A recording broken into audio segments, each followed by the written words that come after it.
Olá você, telespectadora, olá você, telespectador da TV Cultura. A partir de agora você acompanha a edição do Opinião Litoral desta terça-feira, 30 de maio. Participa como comentarista o advogado Ronaldo Serápicos e a gente tem o prazer de receber hoje o diretor comercial da Blumed, Sérgio Tadeu.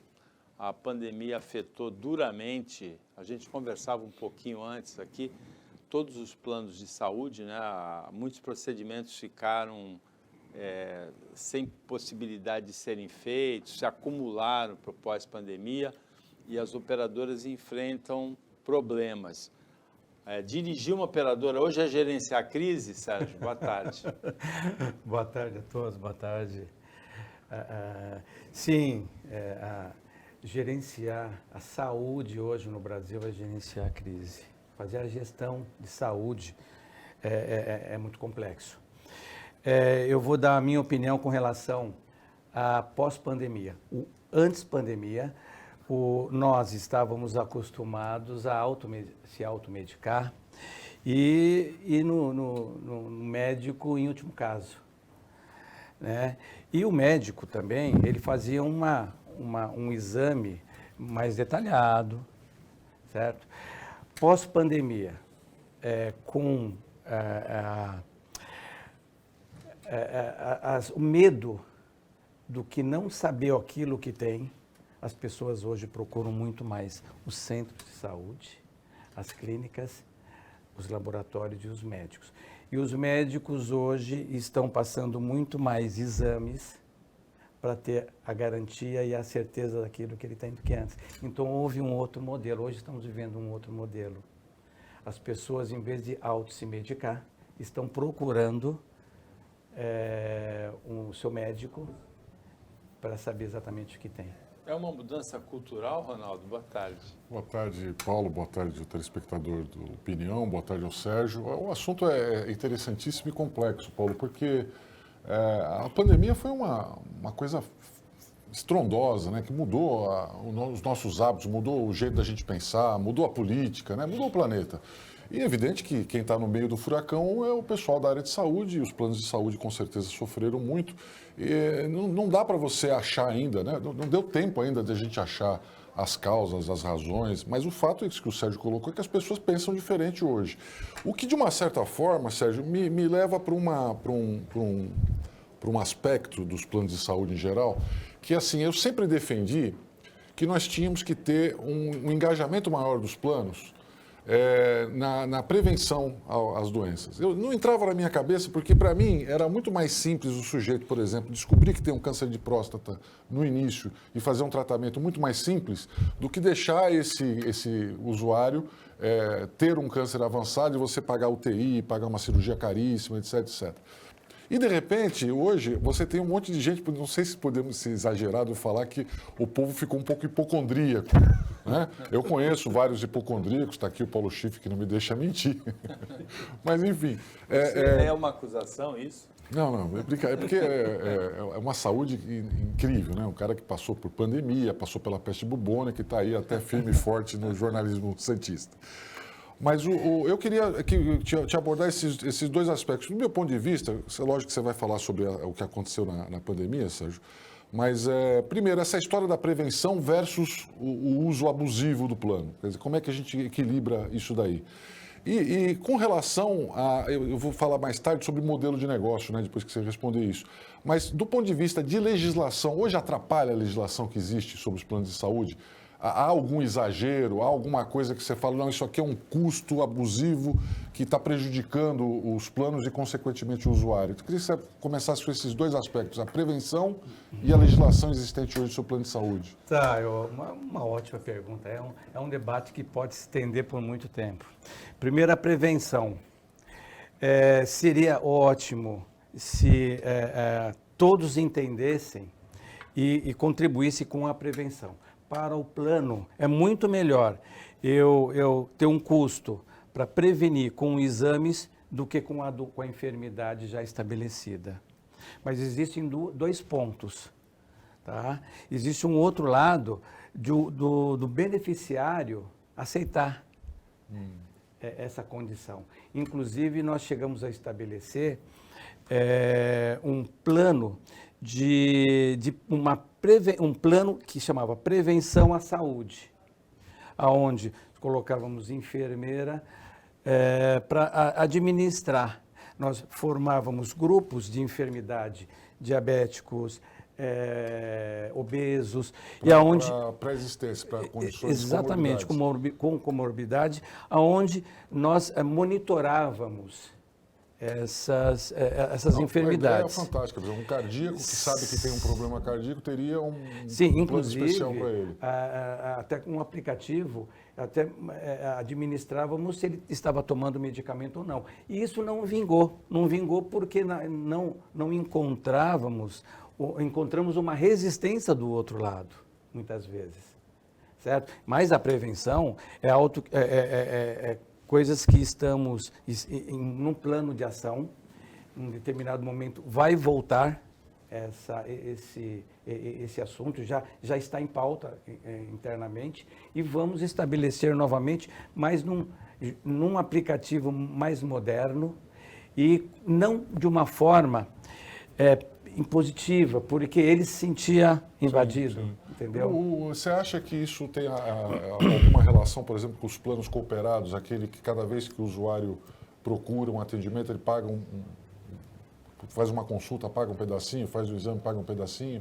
Eu não vejo, eu converso com os meus amigos, pergunto, vocês já viram o plano cooperado? Não, vou pagar para ir no médico, você está louco, eu pago o plano de saúde? Tá, isso é cultura. É cultura porque na Europa, tanto em Portugal como nos Estados Unidos, esse plano é muito comum. Você paga uma quantia mensal ou anual e toda consulta você paga 9 euros, 5 euros. Isso é normal.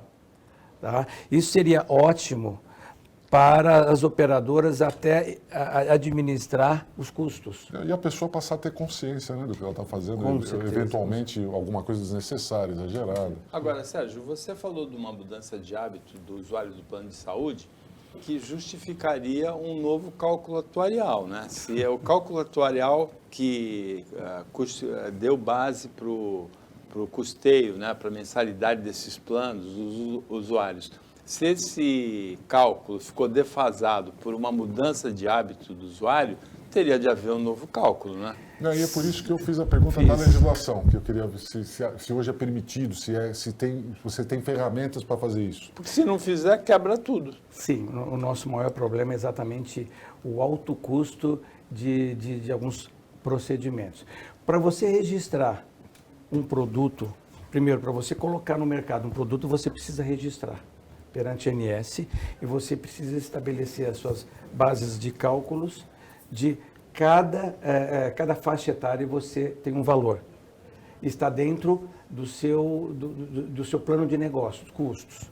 Tá? A partir do momento que você registrou esse produto, todas as inclusões no rol da ANS, que são perto de 3.000 procedimentos no rol da ANS, estabelecido pela ANS, que nós somos obrigados a dar cobertura, nós não podemos, já é um valor precificado, certo?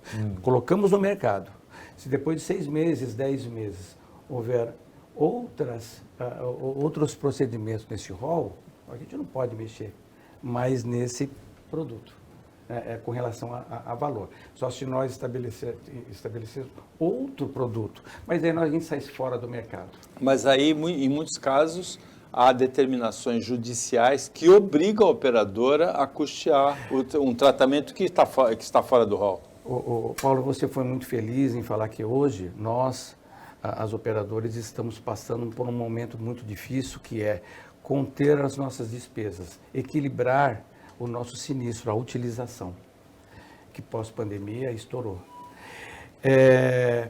Nós enfrentamos hoje a judicialização, liminares, aonde quando ele adquire um produto, o nosso produto, que é um plano, com um contrato pré-estabelecido, com as normas assinadas pré-estabelecidas do que vai ser de cobertura.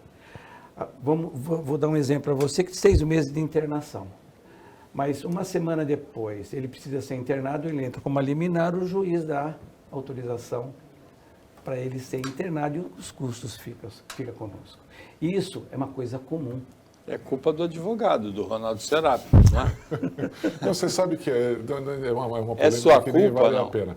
Eu acho que existe abuso dos dois lados. Eu acho que há um certo exagero judiciário em alguns casos, porque é diferente, você vai falar um tratamento de câncer que foi negado, é muito difícil, qualquer um de nós aqui, se fôssemos juízes, eu falo, olha, dá o remédio para ele, e se ele perder, ele vai pagar depois. Isso aqui é uma questão financeira que não se sobrepõe à vida. Mas existem alguns abusos de plano, Sérgio, que a gente percebe que o plano nitidamente criou uma política, não é o teu caso, mas a gente percebe que alguns planos criaram também, através dos advogados, que você está reclamando, uma rede de proteção e sistematicamente negam procedimentos que não poderiam ter sido negados. Então, mas esse é um assunto que eu acho que cabe mais ao judiciário fazer. Agora, a gente percebe que é um peso, né, um custo significativo nos planos e que em alguns momentos há um abuso mesmo, há um certo exagero. Que eu acho que talvez não seja tão prejudicial, ou seja, como essa questão do exame desnecessário, do procedimento desnecessário, que eu tenho visto se multiplicar isso. Eu tenho visto pessoas que o cara me fala, você às vezes tem um machucado, você fala, você já fez a ressonância magnética? Eu falo, não, eu machuquei o dedinho. Não, mas tem que fazer uma tomografia computadorizada, o meu médico mandou eu fazer. Então, eu vejo de vez em quando esse tipo de abuso que eu acho que deve pesar muito também, né? A caneta do médico ficou mais pesada, sim. Sim. Existe o médico que, a partir do momento que você sentou, ele já prescreve exames até para ele se sentir seguro, sem antes fazer uma anamnese, sem antes fazer uma avaliação palpável. Tá? Ele pede uns exames. E também existe aquelas pessoas que já chegam, eu administro as unidades de atendimento BlueMed, são 3 unidades. Semana passada tivemos um caso típico do que você acabou de falar, uma senhora que passou num especialista, ele passou um medicamento falando, eu quero que você faça uma ressonância. A senhora não precisa, tem radiação, então, eu exijo. Ela começou a gritar, nós trouxemos, passamos para um outro médico, no mesmo momento, ele falou que não precisa, ela passou com 3 médicos, falou que ia na polícia, falou, existem pessoas que exigem, só para você ter uma ideia. Eu acho que é a desinformação, mal informados, né? Porque uma vizinha falou, olha, eu estava com uma dor parecida e o médico me pediu uma ressonância. Então ela já chega, já com o pensamento de pedir para o médico, mas isso está se tornando comum também, tá? Doutor, eu quero tomar um antibiótico, o senhor prescreve para mim? Então... Tem o Google, né? Tem o Dr. Google, que atrapalhou bastante. Esse ele trabalha junto com o médico, sim. Isso, uma parte é o fato do usuário ser hipocondríaco e outra parte é falta de educação continuada de saúde, não é, Ronaldo? Não, mas a desinformação, eu acho que é o grande mal do nosso século. Desinformação Nós temos hoje um excesso de informações tão brutal, tão gigantesco, que você, nesse emaranhado de fatos, você encontra de tudo. Você encontra a opinião correta de gente que sabe o que está fazendo, especializada e tal, e encontra a opinião do palpiteiro, que deve ter falado para essa senhora, aí talvez não seja o caso dela, mas muitas pessoas que eu escuto isso. Fala assim, eu tive uma dor de barriga, eu vou fazer uma ressonância. Mas a ressonância tem nada a ver com dor de barriga. Não, mas tem um cara no TikTok que falou que tem e tal. Então, eu acho que a desinformação é complicada. E hoje, as poucas vezes que eu vou no médico, graças a Deus, vou pouquíssimas vezes, são médicos amigos, mas sempre me perguntam, já consultou o doutor do Google, né? Sabe que, fala, não, você, com certeza, você é um cara antenado, você já deve saber o que você tem. Eu falo, não faço a mínima ideia, eu juro de pé junto que quando tem alguma coisa eu venho aqui totalmente desinformado para não ser influenciado. Mas tem muita gente que se autodiagnostica com o Dr. Google e eu imagino essa senhora gritando lá no centro porque ela quer que faça a ressonância magnética, mesmo 3 médicos dizendo que não tem nada a ver a ressonância magnética. E o pior é quando o médico dá o diagnóstico, passa o medicamento, um plano de ação, ela vai no Google, não concorda que o médico, ela vai mais no 2º, no 3º e no 4º médico. Tem pessoas que vão até em Sim, 5 até achar médicos. quem Aí eu prescreva. acho que ele está falando da minha sogra. Pode ser. Opinião volta. Depois do intervalo, esquece essa história de sogra. Nem sogra eu tenho.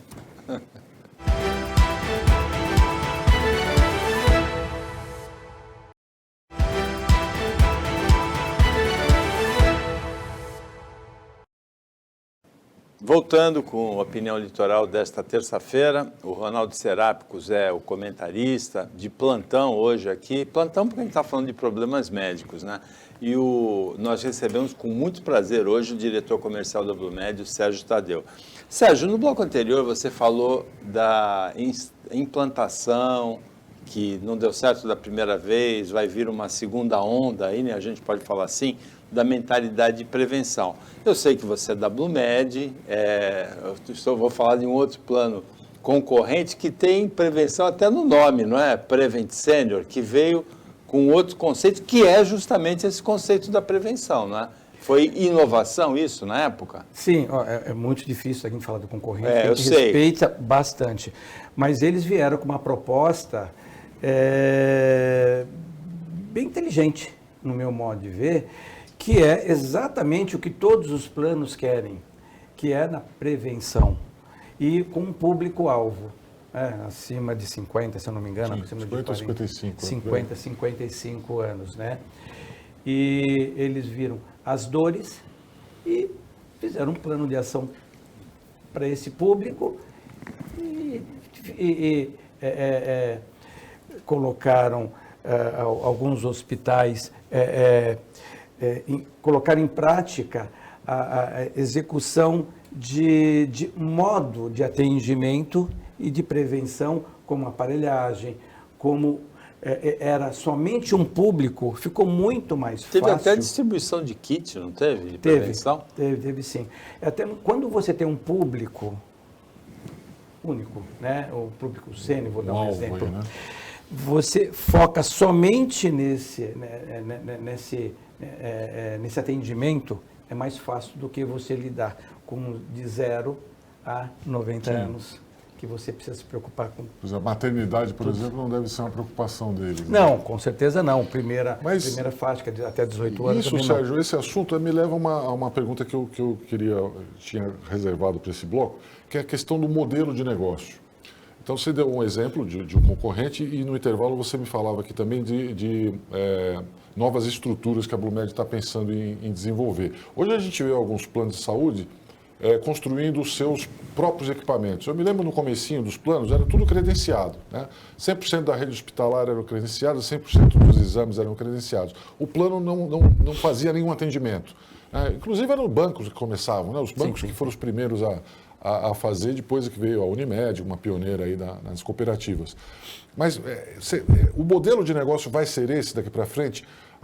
O plano ter o seu hospital, ter o seu atendimento, ter os seus exames, ou isso ainda é diversificado, cada um tem um caminho? Ainda vou completar. Esse é o modelo ou é um dos modelos? Isso. Bom, a verticalização é uma realidade. É o melhor modelo, no meu modo de ver. Claro que o misto eu coloco um 70-30, seria o modelo ideal no meu modo de ver. Tá? 70% de atendimento próprio e 30% credenciado, 30%? Isso no meu modelo. Claro que se você conseguir dar um atendimento de excelência e conseguir atender a todos os seus beneficiários numa rede própria, é o melhor modelo, porque você tem os custos na mão. Outra coisa, na rede credenciada, o médico, ele atende o convênio porque a agenda dele não está cheia de particular, porque no dia que a agenda dele estiver preenchida de pacientes particulares, ele para de atender o plano. Sim. Então, nós somos interessantes para a maioria dos médicos para suprir complementar a agenda. Exatamente, os horários vagos. Inclusive porque o preço da consulta particular e paga pelo plano de saúde, pela operadora, tem uma diferença brutal, não é? Tem a diferença, sim. Mas aonde que eu questiono quando falam que os planos pagam um pouco? Nós fazemos a propaganda e direcionamos o nosso cliente para o consultório dele, sendo que o particular não, alguém precisa indicar, certo? E a gente também precisa administrar os nossos custos, não dá para a gente pagar um absurdo e cobrar um valor bem mais baixo, né? Então, a verticalização é o que a Blumed está preocupada. Primeiro, administrar os nossos custos. Aqui na pandemia, ela estourou. O que aconteceu na pandemia? Houve uma demanda bem reprimida e a partir do momento de janeiro de 2022, aonde que essa demanda foi colocada, foi aberta a porteira, né? Então, os procedimentos como cirurgias de ortopedia, neurológicas, cabeça, pescoço, as pessoas precisavam fazer quando estavam na pandemia, não podiam. A partir do momento que foi aberto, todo mundo quis fazer quase que ao mesmo tempo.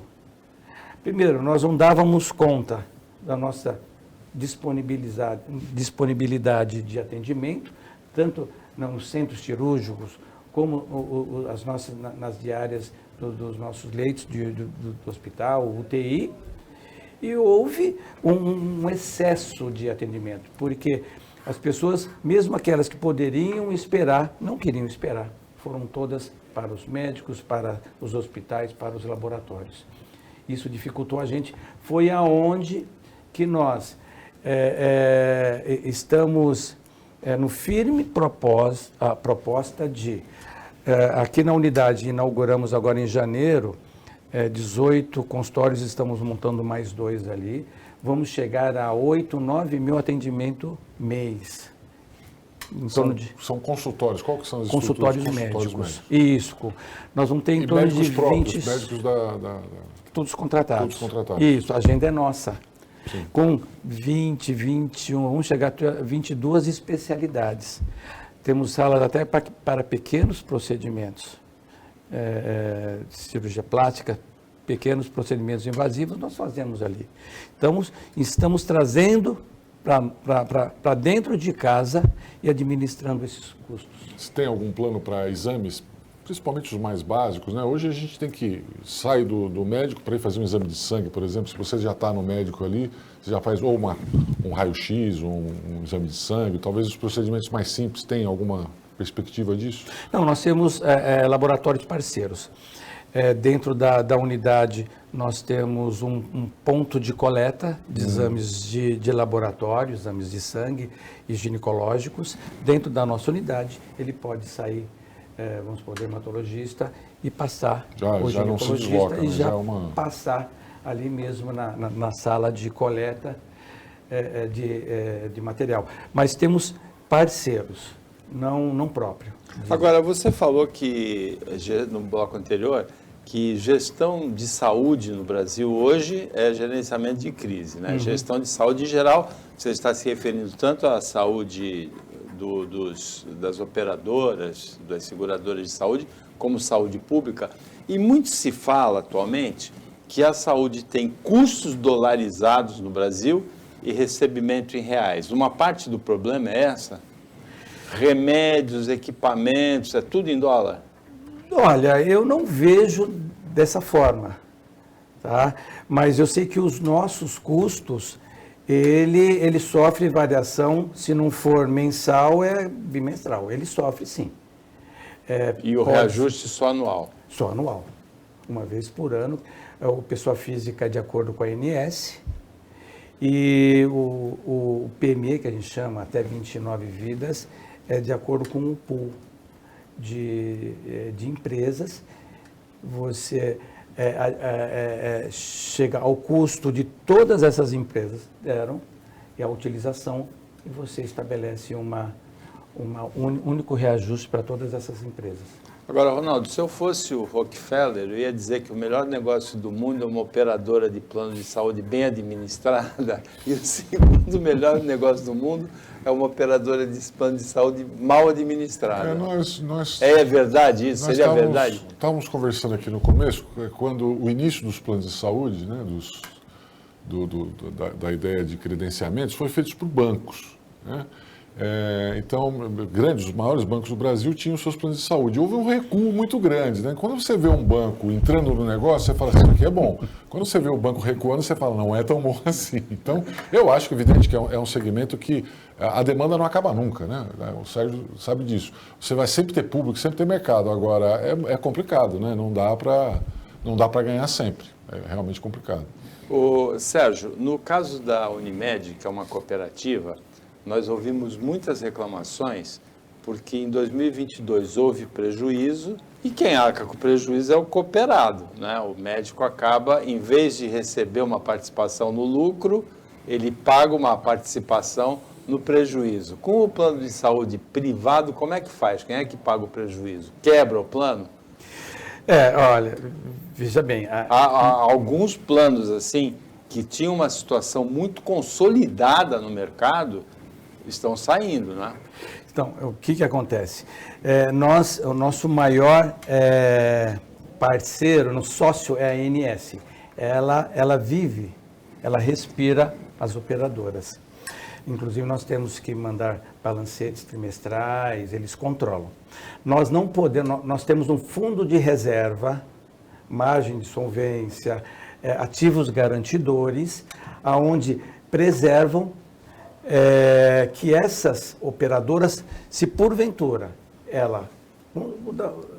fecharem ou quebrarem, que elas não quebram, os beneficiários estão resguardados com esses valores já numa conta pré-estabelecida.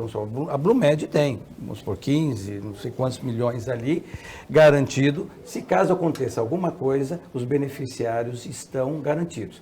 Mas antes, ela coloca,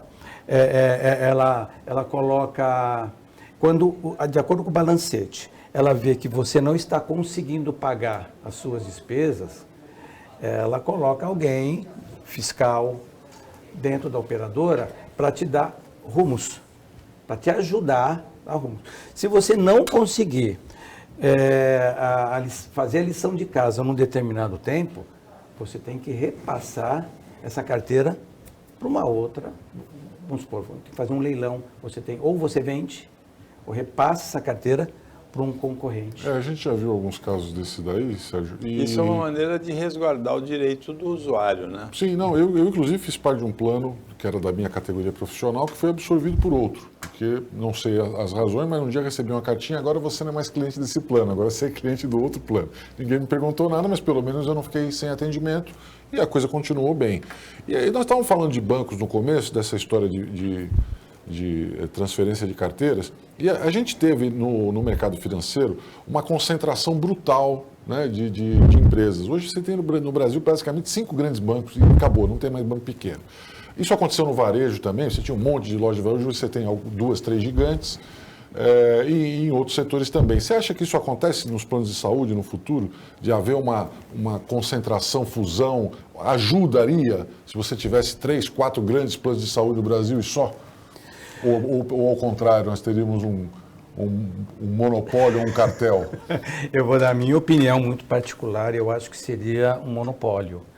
Porque as médias e pequenas operadoras também conseguem dar um atendimento. Lá na cidade do interior, onde só tem um ponto de atendimento, né, um hospital pequeno, as grandes operadoras não chegam até lá. Então, é sadio para que haja uma Redditor com a Sul América, hospital e operadora de saúde, né? E uma Apvida que andou fazendo várias aquisições, chega a mais de 5 milhões de usuários, mas eu vejo todo monopólio nocivo à sociedade. Os grandes, tomando conta, vão ser, assim, a mesma coisa que vão seguir o que eles determinam. E não, eu vejo que os pequenos também podem contribuir muito com a população. Você vê, então, um futuro aí para os planos regionais, os planos de saúde regionais, que no começo eu ouvia muito falar em plano nacional, né? Olha, isso aqui é um plano nacional. Olha que bom, você é atendido em qualquer lugar do Brasil. Eu nunca fui atendido em lugar nenhum, só atendido aqui em Santos. Na hora você acha, tudo bem, São Paulo, para nós aqui, seria uma realidade. Mas realmente no final você acaba usando 99% o regional. Sim, duas coisas.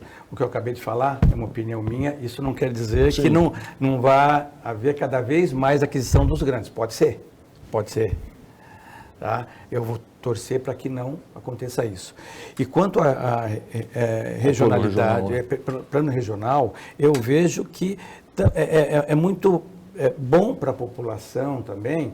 Você tem dois modelos. Você tem um plano onde, aqui em Santos, que eu quero um hospital Einstein, eu quero um São Luís, eu vou fazer um determinado plano, mas 2, 3% da população que tem Sim. essa condição e esse pensamento. A maioria, 90%, é regional, sim. O Opinião volta depois do intervalo bem rapidinho, fica com a gente.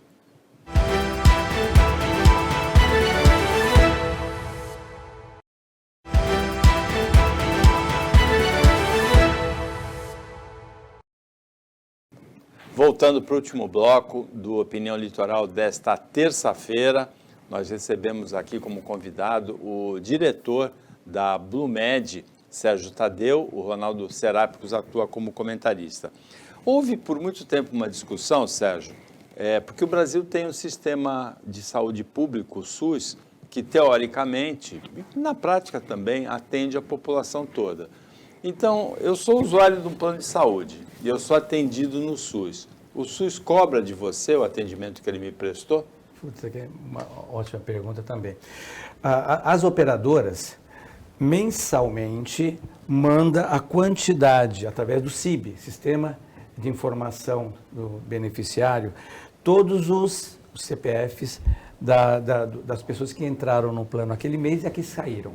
Então, o SUS ele tem um cadastro geral de todas as pessoas que têm um plano de saúde. Se você sofre um acidente e é levado para um hospital público, duas formas. Se tiver algum parente que fala, olha, ele tem um plano de saúde, ou através dos documentos, ou o próprio enfermo fala que tem plano de saúde qual, na hora eles entram em contato com o plano remove até a sua base.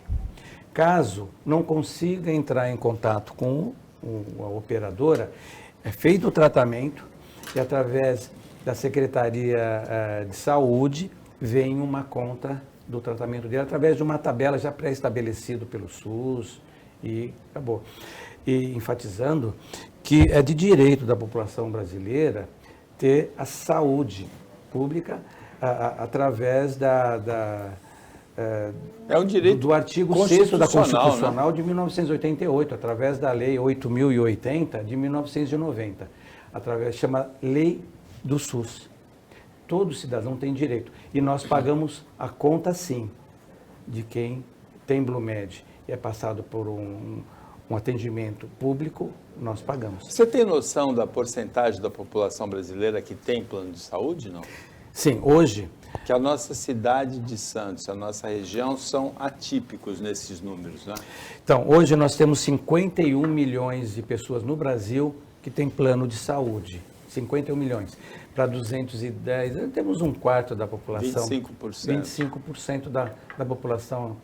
Isso cresceu, encolheu antes e durante a pandemia, Sérgio? Então, cresceu. Esse número chegou a 48, 49, 50. Eu acho que de 10 anos para cá ele cresceu, sim. É uma crescente, talvez não... De vez em quando a gente vê muita gente falando, olha, não estou aguentando pagar o plano, estou saindo. Eu vejo assim um fluxo de pessoas chegando e saindo, né? Então, por isso que eu tinha essa dúvida se a tendência é de crescimento, de normalmente estabilidade. Maiores de 50, né? Quando o plano fica mais caro, né? É um turnover muito grande, mas sabe que existem as duas pontas, tanto na quantidade de pessoas quanto na utilização. A primeira faixa de 0 a 18 e acima de 59 são as maiores faixas. Acima de 59 ou 54. São o maior número de usuários e o maior número de gente que utiliza Exatamente. O plano. A primeira faixa é bem grande. Por quê? Existe a concepção, né? Porque as operadoras, os hospitais, não só tratam de pessoas, mas eles colocam pessoas no mundo também. E quem colocou já fica automaticamente no plano. E a quantidade de neonatal, de problemas, principalmente no primeiro ano, é muito grande. Então, a utilização da primeira faixa é grande, significativa. É porque o jovem também apronta, né? Então deve ter. Se o seguro do jovem é mais caro, não dá para entender porque o plano de saúde dele é mais barato. E eu queria que você falasse um pouco desse futuro aí, se há uma. Nós estávamos falando da tendência de crescimento ou não. O que você imagina que seja o nosso futuro aqui em termos de plano de saúde? Porque eu vejo alguns profetas falando aí que há uma tendência de acabar os planos de saúde no Brasil porque a população não está conseguindo pagar, o plano não está conseguindo atender com lucro, porque se coloca no preço certo, o usuário foge, se coloca no preço baixo tem dificuldade, acaba quebrando, e nós tivemos várias empresas com dificuldade nos últimos anos, assusta, né? O que você vê para o futuro dos planos de saúde? Eles conseguem atravessar mais essa tempestade? 51 milhões de usuários é um número bem razoável numa população de 210 milhões, né? Sim, é bem significativa, sim. E muitas pessoas não têm acesso à saúde. Se você vê para o lado do norte, nordeste, bem a fundo, eles não têm nem informação, nem atendimento. Esse grupo de pessoas também é muito significativo. Agora, eu vejo sim, que não vejo que as operadoras tendem a acabar, porque é um meio de oferecer para um pai, para uma família, que dá um atendimento de excelência para um filho a um custo de R$200 por mês. Tá? Agora, nós estamos assim, nos virando para cobrir as nossas despesas, que tem que chegar em torno de 78% de utilização. Se chegar nesse equilíbrio, tudo bem. Na pandemia, nós chegamos a 94%. O ano passado, chegamos a 94%. Todas as operadoras ficaram no vermelho, se você pegar, porque os nossos balancetes, os nossos resultados precisam ser públicos. Sim. Todas as operadoras, no ano passado, ficaram no vermelho. Acabaram no vermelho. Todas? Todas as operadoras. Agora, você falou da tendência de manutenção de alguns planos regionais e outros nacionais. Qual é a política, qual é a estratégia da Blumed? É de se concentrar na Baixada Santista, expandir aqui na Baixada Santista, de ser um plano regional? Sim, hoje a Blumed tem 101 mil usuários. Todos da Baixada? Não, são em torno de 80 mil Baixada, 80, 78 mil pessoas na Baixada e 22 mil pessoas em São Paulo. O que acontece? A Blumed, ela conseguiu passar as duras penas pela pandemia só com 94% de sinistro, porque o nosso modelo é de capitation com os hospitais. Nós temos parceria, credenciamento com os hospitais parceiros, as 3 casas de saúde, Casa de Saúde de Santos, Casa de Saúde da Praia Grande e a Casa de Saúde do Guarujá, que é a HDD, e o HSAMP de São Paulo. Então, esse modelo de capitation foi que nos salvou pela grande demanda. Tá? Mas nós vamos se concentrar na Baixada e em São Paulo. Esse é o nosso modelo. Procurar se verticalizar o máximo possível, trazer para dentro e controlar não só o sinistro, mas a qualidade do atendimento, proporcionando cada vez mais uma excelência no atendimento. Se vocês forem agora na unidade aqui de Santos, é um nível Einstein de atendimento, de conforto. É moderno. Ele é moderno e inteligente, porque existe um totem na entrada, coloca o CPF, já vai estar lá, já direciona ele para qual sala que ele vai ser atendido. E essa parte da integração através de aplicativo, Sérgio? Rapidamente, que a gente já está no final do nosso tempo. Eu achei que nós tínhamos 40 Passou muito rápido. Nossa, né? muito rápido. Então, só termina com essa história do aplicativo. Quando é que a gente vai ver esse aplicativo novo da Blumed? Nós vamos fazer uma diligência lá para ver se o nível é Einstein, que nem ele falou, né? Vai ser um prazer. Vamos mandar o Rodrigo Massaioli lá, né? Fazer uma diligência. Vamos reformar a Praia Grande. A Praia Grande também, temos em torno de 4.500 atendimentos. Vamos melhorar a Praia Grande em reforma. E, respondendo a sua pergunta, vamos lançar, acredito que em 30, 60 dias, um novo aplicativo, onde ele vai poder marcar as consultas pelo aplicativo, o boleto pelo aplicativo. Então, assim, vai interagir com muita facilidade. O mundo hoje está no celular, está no bolso, né? A saúde também tem que ir junto. Né? Sabe que nós temos um entrave de um público que não gosta de aplicativo, não gosta do celular, que quer ir pessoalmente. Não é fácil. O Paulo Schiff vai convencer esse pessoal a mudar de ideia. Com isso, chegamos ao final desse Opinião Diferente, tratando das questões da saúde privada no Brasil, com o diretor da Blumed, o Sérgio Tadeu. A gente agradece muito a presença, a participação aqui, deseja boa sorte para você na continuidade da carreira e desse gerenciamento de crise. Teve o Ronaldo Serápicos, é você que vai fazer a diligência lá ou vamos mandar o Rodrigo Massaioli, como é tradicional? Vamos verificar em loco. Primeiro vou ver o aplicativo e depois vou lá ver se volta. Não, eu quero dizer ao Ronaldo, Paulo, foi uma satisfação, um bate-papo, assim, um bate-papo de conhecimento aqui nessa tarde com vocês, pela recepção. Eu coloco a Blumed, coloco as unidades para vocês fazerem uma diligência lá e tomar um café. Eu espero que não seja para ser atendido, Deus me mas livre. eu coloco a Blumed à disposição. Quando vocês precisarem, eu estou à disposição de vocês. Obrigado. A gente agradece também a participação do Ronaldo Serápicos, o trabalho da equipe técnica e de jornalismo do Sistema Costa Norte e a você que acompanhou a gente mais essa edição. Até amanhã, nesse mesmo horário novo, de 1h30, e uma ótima terça-feira para você que você merece.